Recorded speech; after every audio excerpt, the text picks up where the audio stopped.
is the 2027 Volvo EX60, and it's a completely new, fully electric luxury SUV. You already know the EX90, which is larger. This is mid-size, but still family-focused. And the EX60 has some pretty impressive performance numbers and some cool quirks and features. Today, I'm going to give you a full tour of this car and show you everything. Before we get started, are you ready for your next cool car? Sell your enthusiast car on Cars and Bids. Trading in your car to dealers means you aren't getting market value for your car, leaving you with less cash for your next fun car. Just look at our recent sales of these cool cars compared to current trade-in value. This is a trade-in offer, and this was the Cars and Bids result. This is a trade-in offer, and this was the Cars and Bids result. This is the trade-in offer, and this is the Cars and Bids result. Get started now on carsandbids.com. Sell on Cars and Bids and join the best community to sell your enthusiast car. All right, time for the quirks and features of the new Volvo EX60, starting with a little overview. This is a completely new, brand new, totally new vehicle. It is not just an electric version of the Volvo XC60. It's in a fairly similar place in Volvo's lineup, but it is totally new compared to that car. It looks different and it's bigger. In fact, the EX60 is about 4 inches longer than the XC60, which gives it more space inside. It's about the same size as a Hyundai Santa Fe, which is sort of trending more towards mid-size family SUV territory, and that kind of gives you an idea of who they expect is probably going to be the customer for the EX60, maybe a little bit more family-friendly than the smaller XC60. Now, as for timing, the EX60 has just started to go into production within the last couple of weeks, and Volvo's expecting sales to start here in the States sometime this summer. This is an early pre-production car. Volvo's just starting to roll it out, so I can't drive it yet. I'm just going to take you on a tour of the quirks and features, but I am excited to get behind the wheel in a couple of months as it starts to go on sale. Now, as for trim levels and pricing, Volvo's launching the EX60 with 3 different versions. They're going to be called the EX60 P6, the P10, and the P12. And the different P level corresponds to the performance and range capabilities of each model. The P6 is the entry-level version. It starts with about 370 horsepower, and going up to the P12, you get up to 670 horsepower, which obviously results in some massive performance numbers, although even the base 370 horses is pretty strong. Now, as for range, once again, well, it ranges from the base level cars around 310 miles of range up to the P12, which offers about 400 miles of range. That's Volvo's estimate for US EPA certification. That's a pretty significant range figure,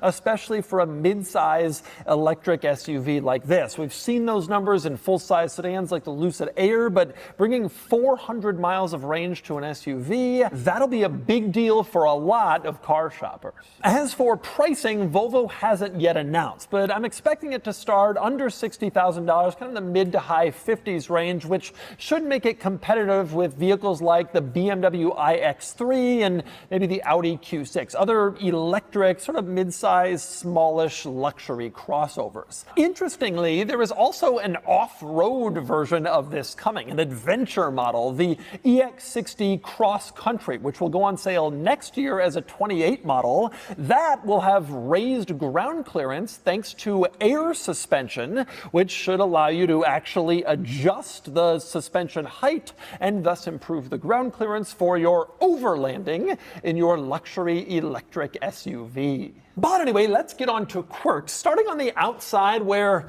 there really aren't many. And that's because this car, like a lot of modern Volvos, uses a very clean, very simple, kind of unadorned minimalist design. It looks really nice, and these clean Volvo designs, although they might not be the most cutting edge or in-your-face glamorous, it really allows them to look nice for a long time. I think these Volvos are aging very well with this design language, and I suspect this one will be no exception. It really is a clean, simple, attractive design. However, there is one rather interesting quirk on the outside, and that would be the door handles. The design is so clean that they've removed the door handles entirely, or at least the door handles as you know them. Instead, they're mounted here, sort of at the top of the door, where the door meets the base of the side window, and they sort of stick out and stick up. Volvo calls these wing grip door handles because you grip them and I guess they kind of look like wings. And you can see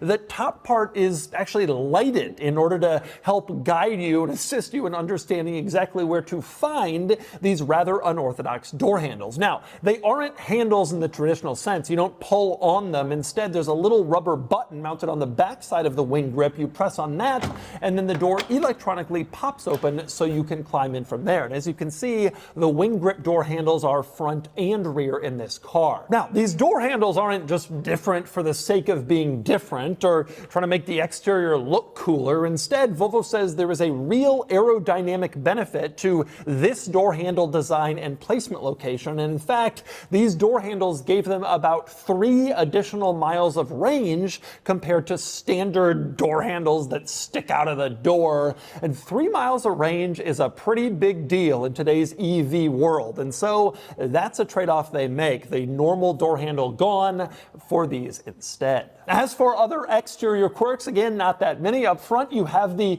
signature Volvo running lights with Thor's hammer. That's what they call this design. Supposed to be Swedish with Thor and kind of looks like a hammer, I guess, and that's the look up front. In back, you have the typical Volvo vertical taillights that actually climb up the side of the car, sort of the side of the tailgate, which again is a fairly traditional Volvo design touch that's been used in a lot of cars. And of course, now it's full LED, looks pretty cool, and it still keeps the standard Volvo look. Beyond that stuff, again, a pretty clean exterior design, not too much fuss or weirdness or quirks. But inside, there's a lot to talk about, starting with a very clean, minimalist design. This is Swedish modernism. It is very basic, very uncluttered, very unadorned, very simple and minimalist. It's actually kind of a calm and soothing space in here without all sorts of cuts and lines like a lot of cars have to be modern and cool. Some of those designs do look modern and cool, but this one, very simple, very basic, very unfussy and unfettered. Now, the obvious focal point of this relatively calm interior is the relatively less calm giant screen in the center, which has several interesting quirks of its own, starting with the fact that it's landscape oriented. The last many Volvo infotainment screens have been vertical, so portrait oriented like a smartphone. Well, they've switched to landscape, and this is the first landscape touchscreen in this new format that Volvo's been using. Also interesting about this screen is it is slightly convex, and that means it kind of curves out on the sides. Volvo said they did this for increased visibility. It's not incredibly obvious, but there is a little bit more passenger visibility and driver visibility with the screen sort of curving towards those two seats. Makes it just a little bit easier to see and to touch. Now, this infotainment system is all Google-based stuff, and so you get Google Maps and Google Assistant, and also integrated into the production models will be Google Gemini, the AI system. And Volvo tells me this is a very interesting thing. It's voice activated and you can ask it questions and sort of talk to it AI in the car. If you want to ask it like what building you just passed or how you get somewhere, Google Gemini AI will actually help answer that question. Makes it a lot more responsive and easier than a lot of voice control systems in a lot of cars. As for other interesting quirks of this infotainment system, let's start with some stereo quirks. Now, this particular EX60 has a 28 speaker stereo system, which is a lot, but even the base model car, at least from launch, has a 21 speaker stereo system. Apparently, a lower base model is coming in the future with a little more stripped down, not as many speakers, but for now, if you get one of these, you're getting a lot of speakers. And the 28 speaker version has speakers in all headrests, front and rear.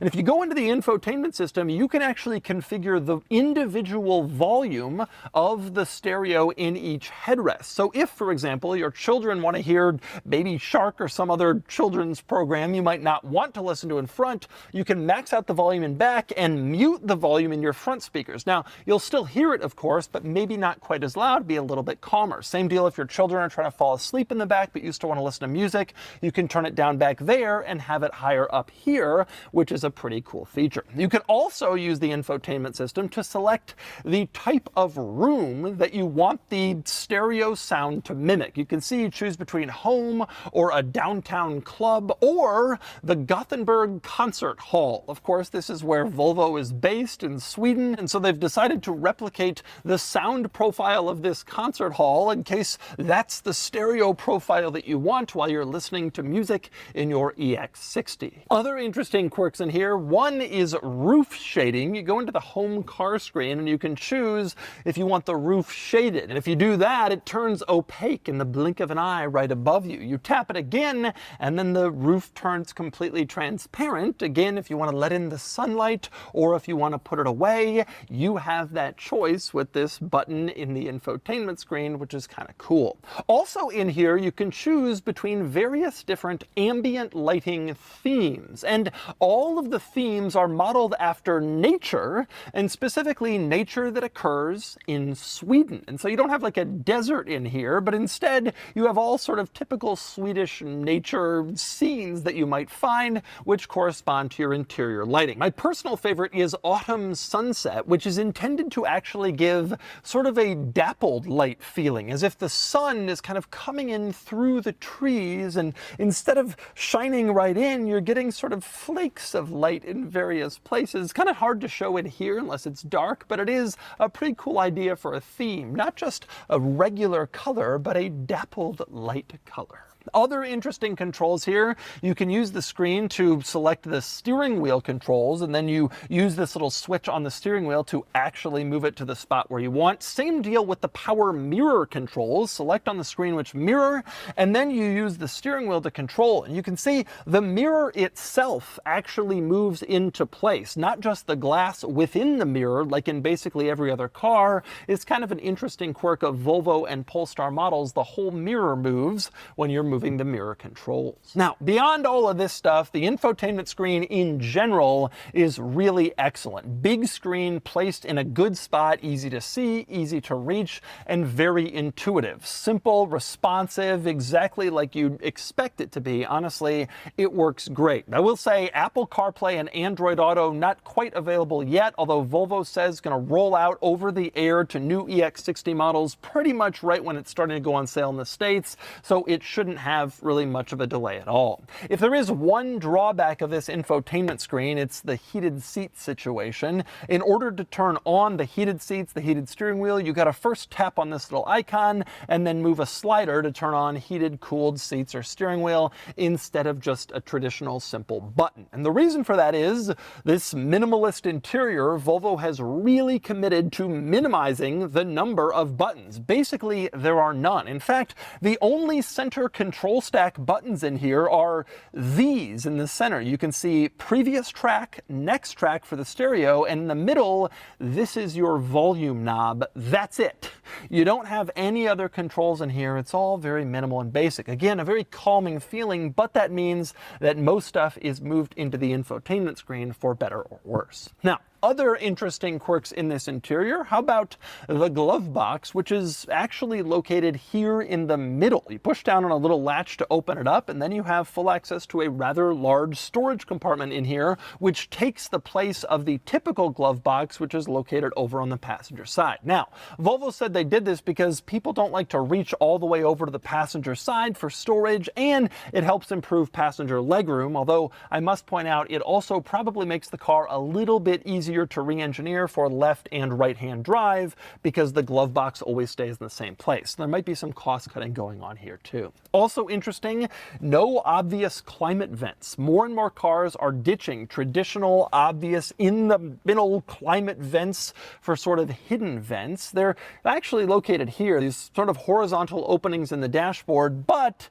you don't really see them, you don't really know they're there. They're just sort of making the cabin the temperature you wish without an obvious spot for blowing air like climate vents of the old days. And there's more interesting quirkiness here. Move on to the center console, and it's actually just an armrest. It doesn't open at all, and that's because the center console storage compartment instead pulls out like a drawer where you can put your stuff. And you can see it pulls out with the cup holders, but if you don't want the cup holders, you can push them back, all the way back, or just one cup holder back, so you still have storage and a cup holder, or both cup holders, or just storage. Is kind of a cool little idea. And of course, below all of this stuff, the center glove box and the center console, you have this large storage tray directly in the middle on the floor where you can put more storage items. Next up, another rather obvious quirk in this interior is the steering wheel, which is not technically a wheel at all. You can see it's more of a squared off circle. The top and bottom are almost completely flat. Volvo says two reasons they did this. Number one, the top is flat, so you have an easier view to look at this gauge cluster information screen mounted directly on top of the dashboard, which has sort of your basic info like the speed you're traveling, the gear you're in, your range. All your basics are up there. The lower part is squared to give you more knee room when you're driving the car, which makes some sense. So kind of an odd steering wheel design. Now over on the door panel, we see Volvo's Minimalism strike again with some interesting quirks. Number one, the handle to pull the door closed.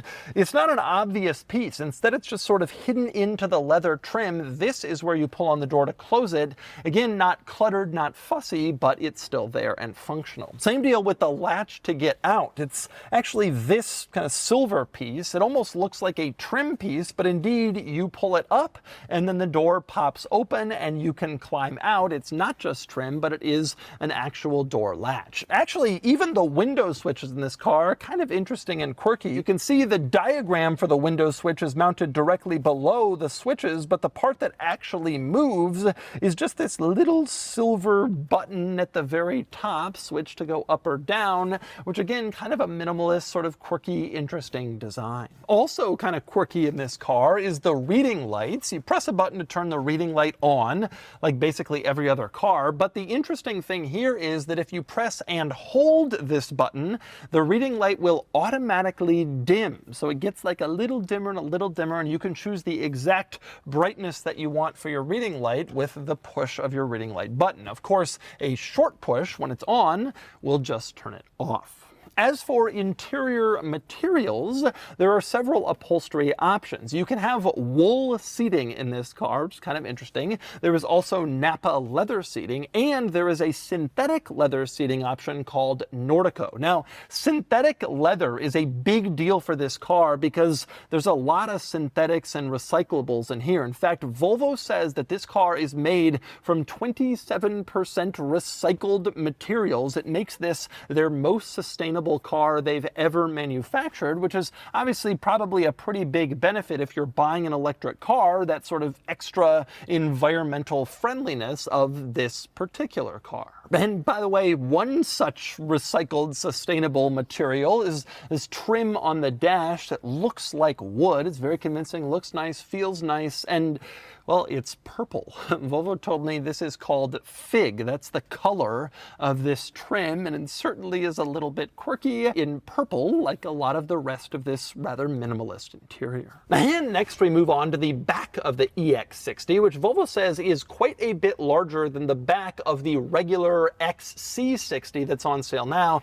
And that's pretty apparent when you're sitting in here. There is good leg room and knee room and hip room, a lot of space back here. Like I mentioned, this car is 4 inches longer than the already existing XC60, and Volvo told me that a lot of that extra space was specifically put into the back seats to make them larger, and specifically Volvo was focused on this distance from the base of the backrest to the front seat, because enlarging that distance makes it bigger for a rear-facing car seat, and Volvo wanted to make sure there was more space for that. It's not something you necessarily see on a spec sheet, but it is a larger distance for more space, for more family friendliness back here. And that isn't the only interesting thing back here. In fact, there are quite a few interesting quirks in back, starting with the built-in booster seat. You look at the front, you can see there's a little latch on both sides of the rear seat, left and right, and this inside section of the rear seat actually lifts up to create a booster seat that's included in the car. It's integrated, so you don't have to add your own if your child is the right size, which is a pretty cool feature, an integrated booster seat. And Volvo told me something very exciting. They've had this integrated booster seat for a while, but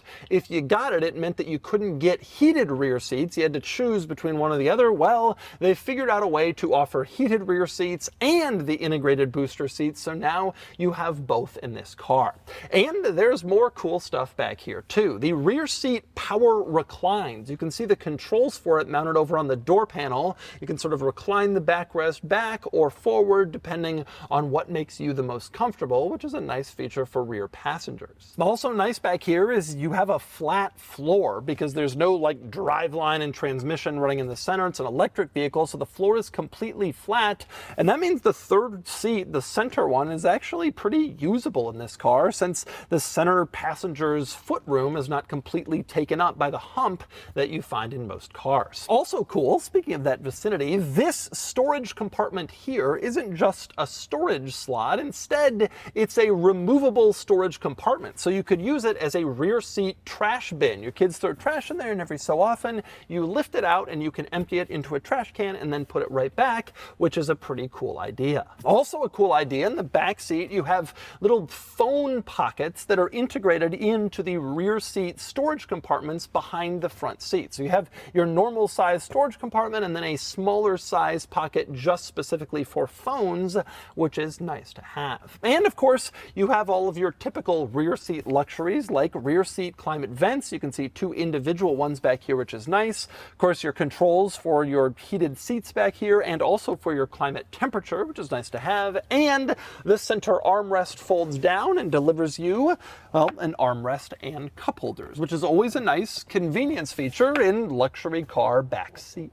And next we move on to the back of the EX60, but before we get into the cargo area, I want to talk charge port. It's located here, as you can see, on the rear quarter panel on the driver's side, and opening it, it's like a fuel door. You push it and it pops open. It's not electronic like a lot of other cars have. The electronic openers are cool, but Volvo says they're Swedish. They know that things can get icy and snowy, and they don't want to have to contend with an electronic motor fighting against ice. It could cause it to freeze up or get stuck, and they don't want to make that mistake, which is actually a pretty cool idea. You'll notice the charge door also pops upward, and there's a couple of benefits there. Number one, you don't have to move a cable around an open door if it opens from the side, but also when it's popped up, it provides a little roof over the charging situation so that snow falling won't get onto all of your charging cables right there in the charge port. Now, speaking of the charge port, this, the EX60, is the very first Volvo to come standard with the NACS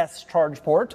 That's the Tesla charge port. More cars are switching to it. This one does now, so you don't need an adapter at the Tesla network or with Tesla chargers. And also, like a lot of modern fast charging cars, the EX60 has the capability to fast charge. Volvo says it can go from 10 to 80% in around 16 minutes if you have the right type of charger, the right power, which is pretty cool. Kind of eliminates some of the potential range anxiety with that fast charging capability. But anyway, next we move into the cargo area. You open up the tailgate and you can see the cargo area is pretty decent actually. For a vehicle this size, it has pretty good cargo space, about what you'd expect, maybe a little bit bigger. And there are some interesting quirks back here. Specifically, if this isn't enough space for you, there's a lot more space under the floor, and there are two different panels that you can lift up to access.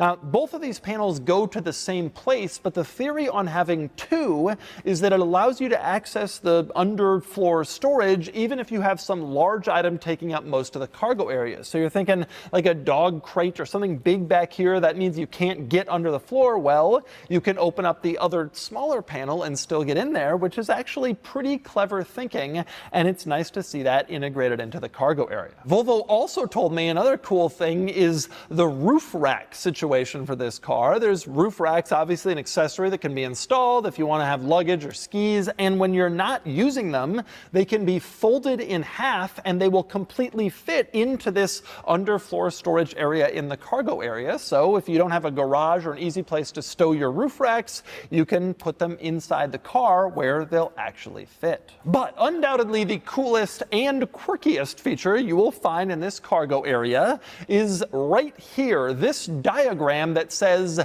will it fit? And then it shows all the dimensions of the cargo area that you could possibly want, along with a wide array of images of things that will indeed fit into the EX60 cargo area. Obviously the dimensions are important, so if you're going into IKEA, getting furniture, some old antique, whatever, you'll have those exact measurements to know whether your large item will fit into your car with the seats down, side to side, top to bottom, etc. It's pretty useful. As for the images, well, it's nice to get an example or two of things that may fit inside your cargo area. And speaking of cargo area, there's more up front. You can pop open the front compartment, and obviously it's an electric car, there's no engine up here, so there's storage instead. But before we open it, a cool quirk is that the arrow in the Volvo logo is actually pointing to the release latch for the front trunk. So if you're trying to root around in there and figure out where it is, that happens on some cars,